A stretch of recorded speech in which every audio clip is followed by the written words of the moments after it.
So you got invited to our RPG. Well, I have some tips for you.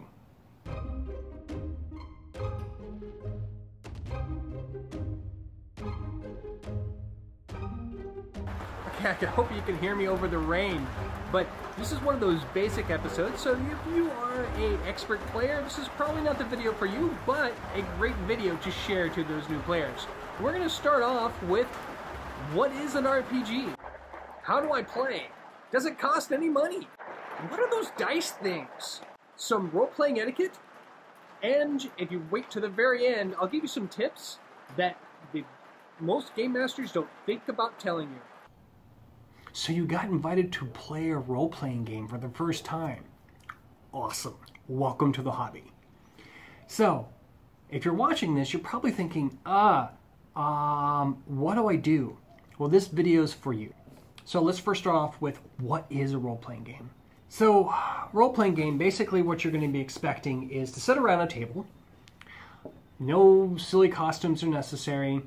Show up, you'll get a character sheet. The game master, their job is to help you with the rules. You don't have to know the rules, you just need to react. So, mostly what we're going to be doing is telling a story. And the game master, their job is to fill the world. So if it's a world filled with dragons and castles and things like that, what they're going to do is they're going to be telling a story about the village that you're in. And then what they're going to do is that they're going to say what your character's doing in that village. And then from there, you take over. For example, you're in the local tavern. It's dark. It's filled with the local workers. And lately, ever so lately, there has been thugs coming in from the plains. They're a rough group. They're covered in scars. They wear broken armor. As you walk up to get a drink from the bartender, you smell the stew coming from the back. The woman who runs the inn is really good at making stew. Bartender gets you your large flagon of mead, and you're about ready to head back to your table and join your friends, when you turn around and see a very large man who's staring at you and says, "I don't like you," and he hits you. What do you do? If you answered anything other than "I don't know," you know how to roleplay. You're now an expert. If you say that you hit them, you dodged, you used martial arts, you cast a spell. If you came up with any type of creative solution to solve the problem of that large man hitting you, you now know how to play.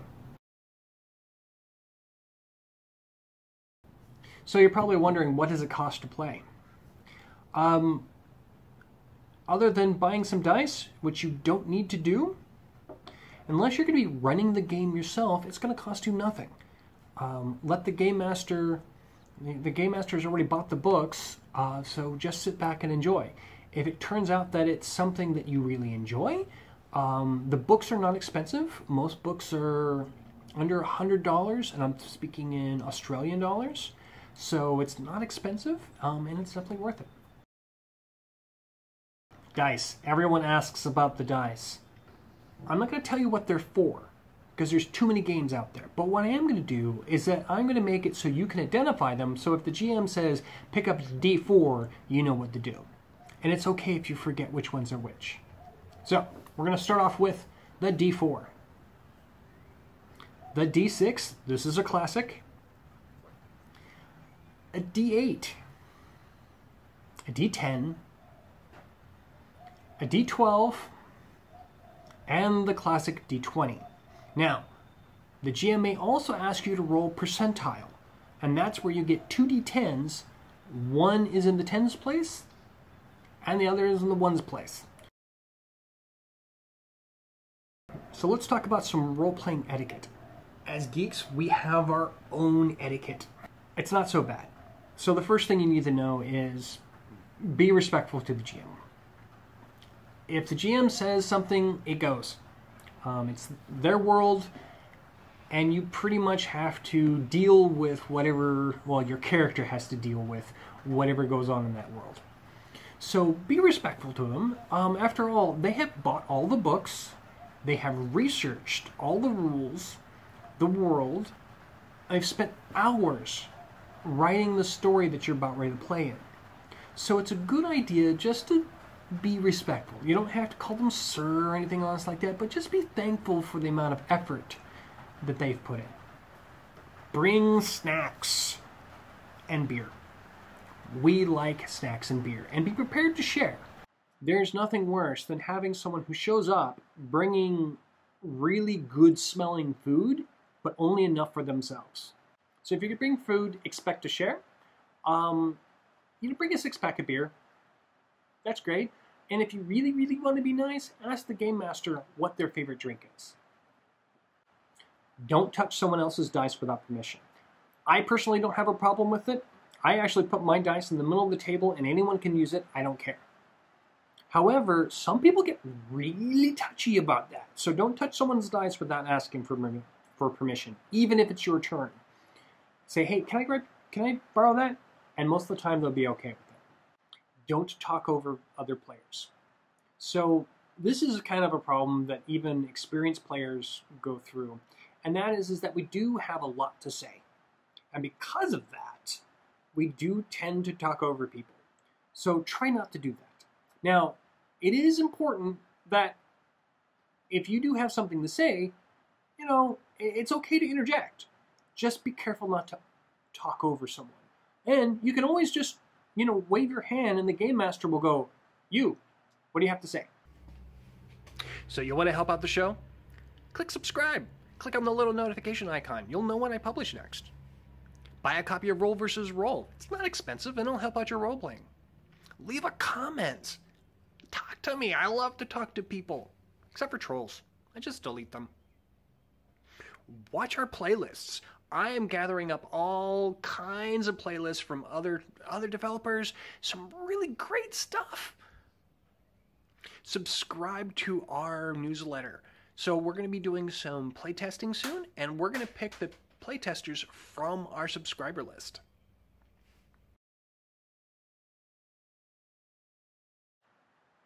Okay, so here's some tips on role-playing. So, your character sheet. I know there's a lot of information on that, and most of it you don't understand. That's okay.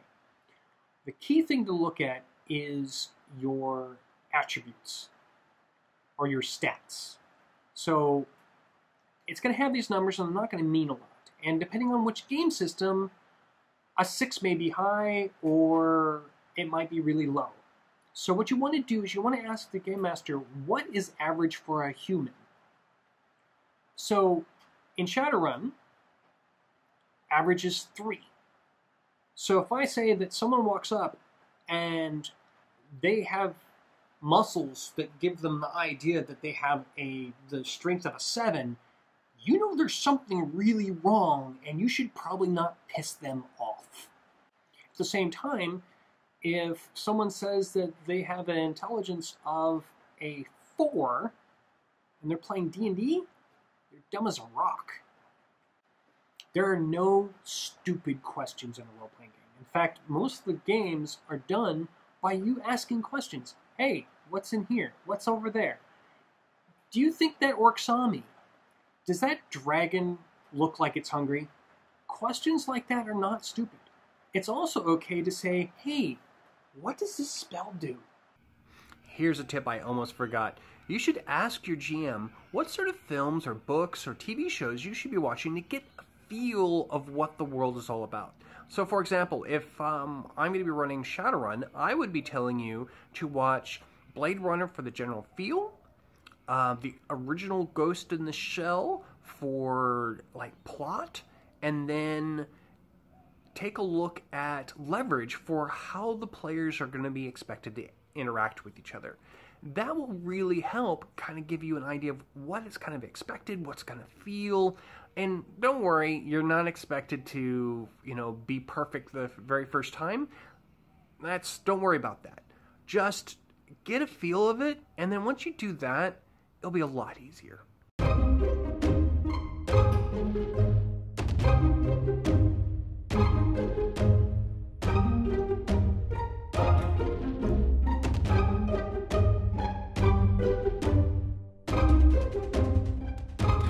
you.